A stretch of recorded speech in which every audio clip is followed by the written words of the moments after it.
Imagine waking up one morning and turning on CNBC, only to find that a major company in which you'd invested was not only under investigation by the SEC and undergoing a PR disaster, but also to find out that the reputation of your CEO was in ruin. Why? The root of this debacle was caused by the shady and presumably anonymous attempts to sabotage a competitor's stock price on a social media platform. Think this is an impossibility? Think again. This very situation unfolded before investors, the board, and employees of a highly recognizable, trusted industry leader very recently. With technology, it couldn't be more paramount that we as business leaders need to consider how we want to define ourselves as leaders to our employees, investors, and the marketplace as a whole. Furthermore, it's imperative that we define a standard for those stakeholders with respect to how we are to interact in this more transparent and authentic world of social media. Good afternoon. My name is Brian Slattery. Together with my colleagues Brittany Barnes, Sean Elder, Roman Savchenko, and Sarah Spiker, we've created a corporate policy for our code of conduct with regards to social media. To begin our presentation, in a moment I'll yield the floor to Sarah to discuss how we arrived at our policy and a few items of which to take note as you consider the code of conduct as a whole. After Sarah discusses this, Brittany will walk you through the business considerations that we had to take into account as we formed the policy. Roman will then discuss the legal considerations of which we were cognizant to make sure that we were respecting the rights of our employees, but also ensuring that we were protecting ourselves and our organization. Sean will then discuss the ethical considerations that came into play as we constructed our code and expectations. Lastly, I'll return to wrap things up by summarizing our approach to the policy that resulted in the code of conduct which you're now considering. As you know, oftentimes the law does not keep up with technology. This is certainly the case with social media, and we went ahead and took an ethical perspective on how we want to fill such a gap. Thank you, Brian. Before we begin, we must define what social media is and its unique qualities. First, it's interactive. Before, we were all consumers of media and information, but with technology advancements, we are now producers of the information. Before, we were told what to think, and if we disagreed, we didn't have a forum to voice it. Now, we are able to post our opinions in reaction to the masses, as well as produce our own content for other people to consume. Second, it's an open forum. There are no limitations in regards to who can use social media. It doesn't matter your education level, your job position, your gender, race, or beliefs. Anyone can participate in social media, and there are many different forums for which to do so. And finally, it is easily accessible. Now technology has brought us to the point where there are no limits. People can access social media sites not only from their computers, but now their cell phones. Basically, it's everywhere. There are so many social media websites in existence that there is a platform for everyone's varying interest. Once we defined what social media was to us, we were able to start working through to create our social media corporate policy. As I have already said, social media is everywhere, and it is a forum for mass dissemination of information with very few limitations. Then we looked at the positive and negative attributes of social media, only to realize it wasn't so clear. What is positive to one stakeholder is considered negative to another, and vice versa.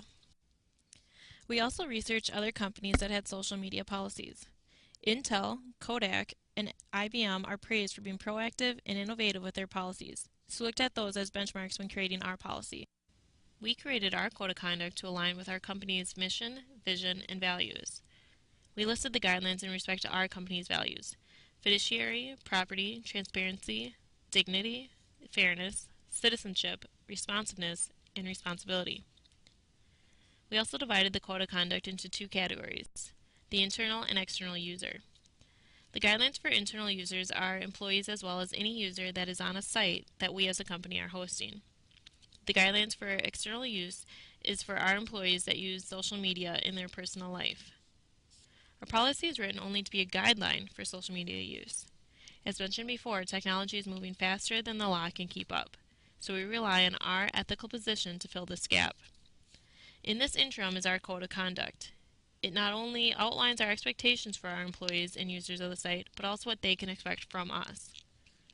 Now that we have defined what social media is and explained the basis of our code of conduct, Brittany will continue with the business considerations for social media.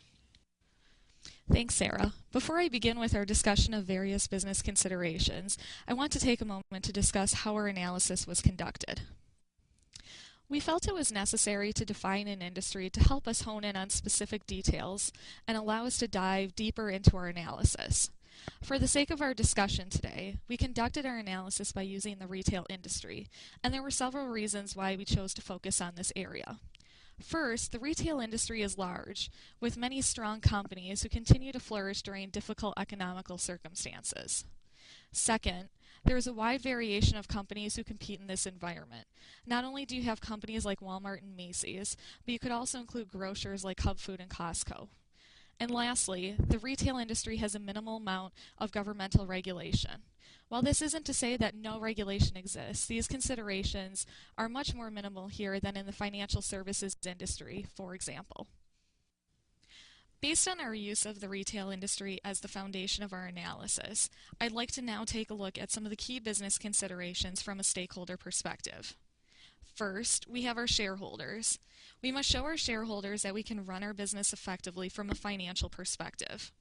By building a long-term social media policy, we're ensuring increased productivity and proper usage of our policy. Next, we have our channel partners. It's important to make sure we're delivering value to our channel partners who stock our shelves. Channel partners, like shareholders, want to see a company engaging in long-term strategies that will deliver additional future value. Also, we have our employees, who I'll discuss at more length in the next slide. Next, we have media partners. Too often we see companies in the news for implementing social media policies that don't align with its mission, vision, and values. So it's important to maintain a positive media perception, which can ultimately affect our customers' perceptions. And last but not least, this leads us to our customers as stakeholders. It's critical to maintain positive, trusting relationships with our customers, as they are ultimately the stakeholders that can grow our business.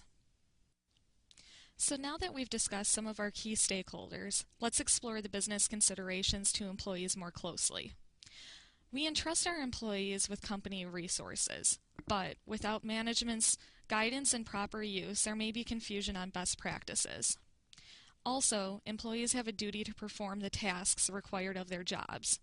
By implementing a policy, we can ensure that our employees are dedicating the right time and the right resources to their jobs. And lastly, there is a distinct recruiting advantage to implementing a sound social media policy. Companies that understand how to capitalize on new technologies are firms that can draw in a new pool of candidates. Beyond stakeholders, there are a few other business factors that should be considered when drafting a social media policy. First, proper communication is key. This is important in that each company must examine social media and how it fits into the company's culture, mission, vision, and values. Next, there needs to be reflection from business partners. As we saw in our analysis of stakeholders, it's important to build a policy that resonates with other business partners to ensure continued trust in the organization. And lastly, each company is responsible for the communities in which it operates. Now that we've examined the business considerations, I'll pass it on to Roman to discuss the legal implications of social media policies. Thank you, Brittany.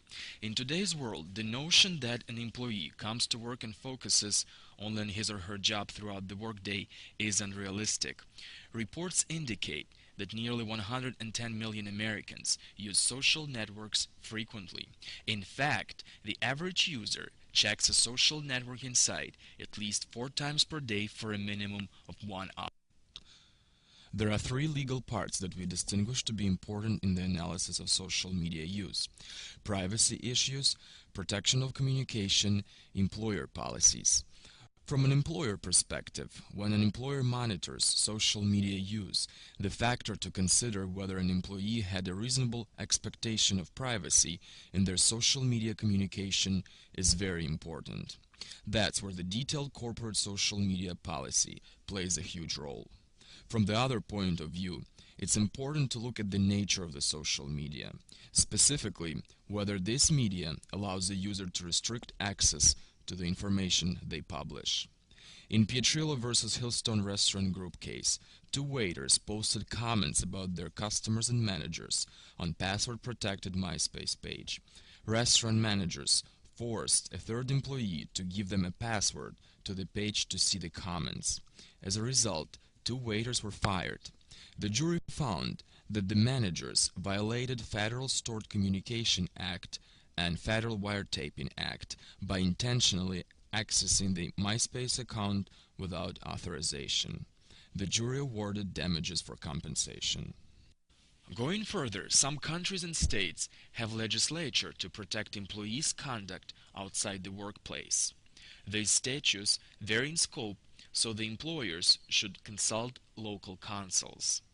In addition, according to National Labor Relations Act, all companies, whether unionized or not, should be cautious when monitoring or investigating employee blogs or social websites if the topics of conversation include salary, benefits, union representation, and other terms and conditions of employment. Another important aspect to consider is whistleblowing. Sarbanes-Oxley Act protects the whistleblowers. Employers should take whistleblowers' protection in consideration when they create a social media policy. Employees regularly feel comfortable using companies' logos on their personal websites. The companies should monitor activity like that and protect their intellectual property. Recently, the Federal Trade Commission issued new guidelines revealing the potential for employer liability when their employees post misleading advertising online. The employers are liable even if they had no knowledge about those statements. One of the ways to prevent possible confusion is to provide an appropriate disclosure after such posting, such as, "I am an employee of the company," or "I review the product," or "I was paid by the company." Another important aspect of corporate rights within the social media policy is hiring and background checks. The companies should be aware that this could trigger numerous laws, specifically Americans with Disabilities Act and Age Discrimination in Employment Act. Social networking sites often reveal gender, marital status, sex, sexual orientation, and photos posted, ethnicity, and age. The companies are generally prohibited from considering these facts to make a hiring decision, especially if the internet background checks do not include all of the applicants. And the last, recently an incident happened when an unnamed Israeli soldier posted on Facebook details about the upcoming military operation against Palestinians. The operation scheduled was cancelled. And surely that's a good example where the ethics can play a huge role. Different sides still discuss implications of the incident. But the bottom line is that the use of the social media can even save or destroy lives. Sean will continue about ethical considerations of the social media policy. Thank you, Roman. As Roman identified and as Sarah discussed, there are a number of gaps that fall between business practices and the laws that are in place regarding social media. What's important to recognize is that there are ethical considerations that we can use as underlying principles in order to guide our actions as a corporation. In order to fill these gaps, our analysis and the development of our code of conduct has been informed by a number of historical frames of ethical analysis, as well as widely used global principles of ethical business conduct. I will be taking you through these traditional frames and highlighting where they are played out in our code of conduct, and I will also be briefly discussing the global principles that went into the development of our framework. There are 4 primary frames of ethical analysis, and I will be taking you through each of these today and also discussing where they are played out in our code of conduct. The first ethical framework that I will be discussing is interest-based thinking. This can also be seen as a cost-benefit analysis or a utilitarian perspective. An example of this within our code of conduct is with regards to the restrictions that we have on our employee behavior and conduct. Here, we as a company have made a cost-benefit analysis in determining that the cost of unrestricted employee conduct would be greater than the benefit employees would receive or the organization would receive if us as a company had no restrictions. The next framework is rights-based thinking. It's important to note that this perspective entails not just legal compliance, but also speaks to the basic freedoms and human rights that individuals and companies have. Our code of conduct, therefore, strove to not just comply with the law, but also strove to meet the spirit of the law. So we do have examples in our code of conduct that are with regards to legal compliance, issues regarding copyright and intellectual property provisions, but we also have language and wording that speaks to our employees' individual freedoms and individual rights. The third framework is duty-based thinking. Here, the moral assessment refers to an organization's membership roles, responsibilities, and duties as a community citizen. Within this framework, the legitimate norms within a healthy community help to inform an organization on the ethical decisions that it may need to make. Examples of this framework playing out in our code of conduct include our discretionary ability to remove vulgar or obscene material, as well as our duty to report any illegal activity that presents itself on our social media sites. Finally, we consider the ethical perspective of virtue-based thinking. This speaks directly to the internal character of an organization and how a company's mission, vision, values, and internal culture work to promote ethical business conduct. So examples of this framework in our policy include the training elements in our code of conduct that promote ethical business behavior, as well as the similarities we put forth regarding how our users interact and how our employees interact within the social media environment. Now that I've taken you through the four primary ethical frameworks, I'd like to briefly discuss the underlying principles of business conduct that went into the development of our policy. We reviewed a wide variety of existing cross-cultural codes of conduct, including the Co-Roundtable Principles, the OECD Guidelines, the UN Global Compact, amongst others, and decided to frame our policy around the GBS Codex, which is the Global Business Standards Codex recently developed at Harvard Business School. We selected this framework because it was a meta-analysis of a wide variety of principles and frameworks, as well as because it was a cross-cultural and global framework. Here you can see the GBS Codex's 7 ethical principles with regards to ethical business conduct. And you'll note that these each have been expressly represented within our policy. So with an understanding of the cross-cultural principles and the historical frameworks of ethical thought, we feel that our policy is well positioned to adapt to the ever-changing social media environment. And I'd like to pass it off to Brian, who will revisit and summarize the key considerations that went into the development of our code of conduct for you today. As our presentation draws to a close, we'd like to briefly revisit the foundational elements that comprise our final policy and code of conduct. Sarah helped us to understand the true scope and impact of this new technology. We are now a global culture of content producers without formal boundaries. It is with this in mind that we constructed our policy with both internal and external uses. Brittany then walked us through social media within the context of a specific industry, that of retail. This aids in understanding the nature in which social media affects interaction between a distinct set of industry stakeholders. This helps us to understand responsibilities between stakeholders and the benefit that a code of conduct can provide in mutual accountability. Roman helped us to understand how developing law currently views the balance between privacy and user rights. He also provided us with some up-to-date examples, the involvement with whistleblowing, and FTC implications. Sean provided us with the underpinnings for our ethics-based approach, with the avenues of stakeholder analysis, duties, rights, interests, and virtues. He also helped to give us a frame for how these are defined in a cross-cultural perspective, given the globalization of corporations. In light of this, we'd like to thank you for your time. Social media as technology and social phenomenon is far from reaching its ultimate iterations. Yet, while platforms and language alike may change in coming years and decades, we believe, from a corporate standpoint, that consideration of these fundamental business, legal, and ethical principles provide a sound means of navigation in waters that may seem undefined or risk-laden at best.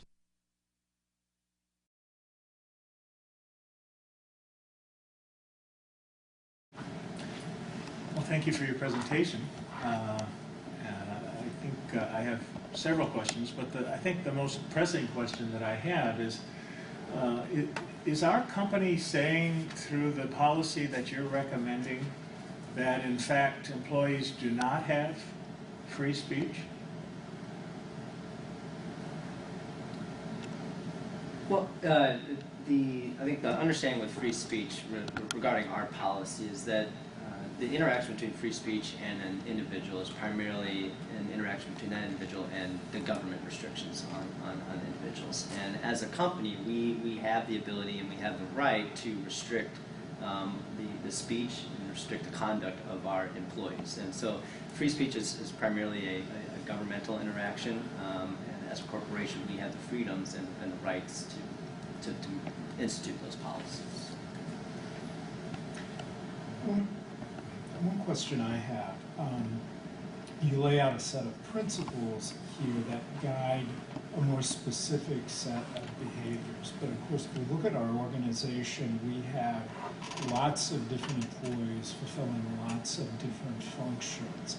How do you see the implementation of the policy taking place in a way that these individuals in different situations are going to understand what the policy means for them in their particular context? That's a good question. I think the reason we formulated our policy the way we did is to keep it as broad as possible so that on some level everybody who interacts with social media in our company can understand these basic principles. I think that that's where the conversation within the department really comes in, speaking to managers who have a solid understanding of these principles and how they apply to whatever that particular role entails. So for instance, if you're looking at it from a marketing perspective, that may be different than an interaction you would have if, per se, you were maybe in finance and needed to interact for some reason on social media platforms. So I think that it really takes shape on a specific tactical level within the department by the guidance of upper management. I'm a little concerned about whether or not we're creating haves and have-nots with this social media policy. Specifically, there's some people that get it. They use social media in and out of their life, personally and professionally, but there are others who just don't use technology. So are we disadvantaging some employees by making this a policy? And how do we make sure they still have the chance to stay connected with the organization? I think there's an outside responsibility beyond just the code itself, as far as teaching correct practices beyond the code, actually helping so that certain employees at certain levels, whether it's based on their media consumption habits or their age, they may not be in a position to pick up quite so quickly or be a digital adopter. I think those can be arranged outside of the code itself, maybe on a more tactical level, as Brittany mentioned. But really the aim of the code itself, while having certain alterations departmentally, really is to at least make a clearer picture across different aspects of the organization. I think there are opportunities certainly for coaching and continued learning that help refine people's understanding of what that code really means. And I think, go ahead. I might add that we've also placed specific language within our code of conduct that speaks to the training, and that this code of conduct would be included with a training program, and that we would hope that would be an integral part of a training process, that all employees would receive this information and be, at some level, have an understanding of how to interact with the social media environment. Though it may not be a central part of their position, they have an understanding of, if that does happen, what should I do? And that's really the point of this code of conduct. I'm also really concerned about whether or not we are, by endorsing this policy, we're opening ourselves up to a personal use of social media throughout the day. Now, we've given employees technology. We expect them to be accessible 24/7. are we creating a corresponding obligation which says it's okay to use social media for personal purposes while you're at work? Well, I think that goes back to what we talked about before with just these are the expectations. I mean, people throughout the workday, they're going to need to, if it's a marketing department, they're going to need to be interactive, or also just on certain, like LinkedIn or other websites, they'll just mention their employer. So they're already connecting and having that. So we need to set a policy in place that's going to say, we know what's going to happen, this is how you want to do it, we're affording you the opportunity.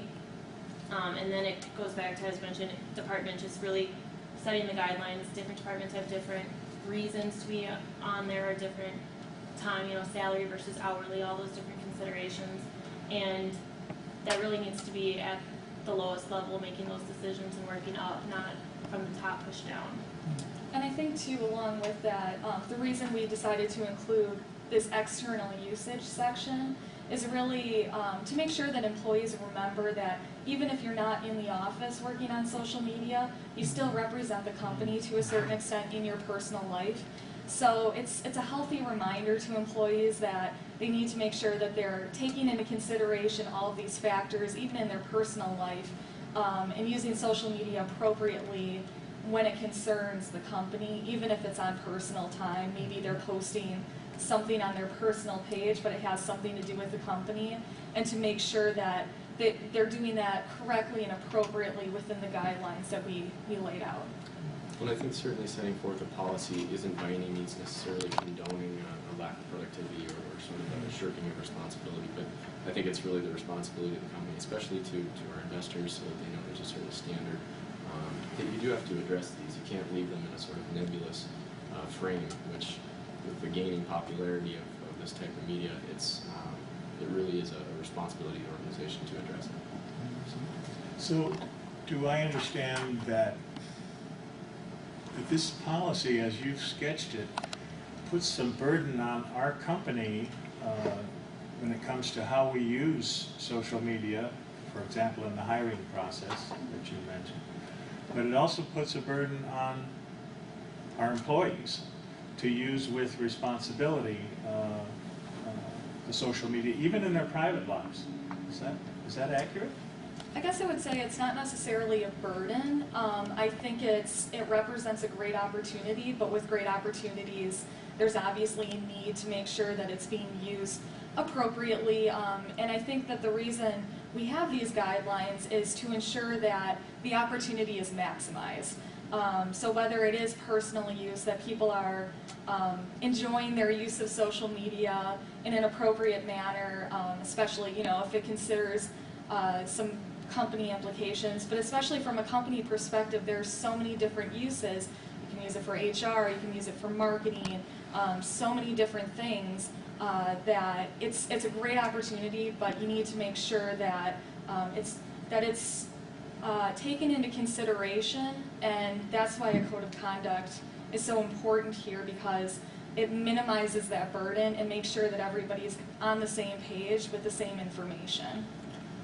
There's one part about the presentation I'm not quite sure I understood. There was mention made of monitoring of personal blogs of employees, and I'm still trying to figure out how that comment fits in with this policy. I mean, to what extent is this policy a license for the organization to do such monitoring, or am I misunderstanding that? You don't necessarily have to monitor, but we have to be realistic. Employees do use logos of the companies on their personal websites. They do endorse products without a knowledge, and that's where the legal implications come, and that's where the company would be responsible for. So in some way we should look for that, and we should understand, at least maybe during the workday, where our employees, and they should know that they might be monitored, and at the same time we should make clear that about the range of the privacy expectations they have. So, and I might just add, we're talking about monitoring, but it's also a statement to the employees for them to recognize that what they're posting is on a public and open forum, and that cannot necessarily be monitored, but it can be viewed by a number of different parties, including your employer and your company. And so as we as a company will have access to that public space and that public forum in which an employee is posting, and that they should be aware of the content use that they're posting on those sites. I think the line, sort of going off what you're saying, I think the line between public and private, we literally, it's so early on in the popularity of this type of media that really understanding the actual touch points that now exist. I think some people fail to understand the numerous number of touch points that are now there, as far as customers now reaching information in different ways that are posted by employees. I think it's important to the brand and just a consistency that we educate our employees about the fact that it might not even occur to them that these personal interactions do have a responsibility to the company. So I think some of it is just bringing to light, by the way, this is a representation, because a lot of this hasn't really sort of been portioned out yet. I'm not sure if that's clear. I'm a little worried about, and you mentioned it as one of our stakeholders, our channel partners, and what are the implications for them. Say more about how you factored that into your analysis. Sure. That was my section, so I'll speak to that. But basically, the reason I thought it was important to include channel partners is, especially within the retail industry, you have numerous channel partners. And as I mentioned, they're the ones, obviously, that stock our shelves, and it's important to continue to build those relationships. It should be, obviously a mutual relationship, and it's great for your channel partners to see and understand some of the long-term strategies that go into your company, so that they understand and see there's continued ensured success and growth for the future. And I think implementing a sound social media policy or code of conduct like the one we've outlined, I think is a great way to show them that we understand the implications of social media, we understand the growing need of the internet in today's world, and we've implemented some guidelines to help us outline our usage for the future. And so I think in that way, it's great to speak to those specific needs with your channel partners. Thank you very much. Thank you. Thank you. Thank you very much. Thank you.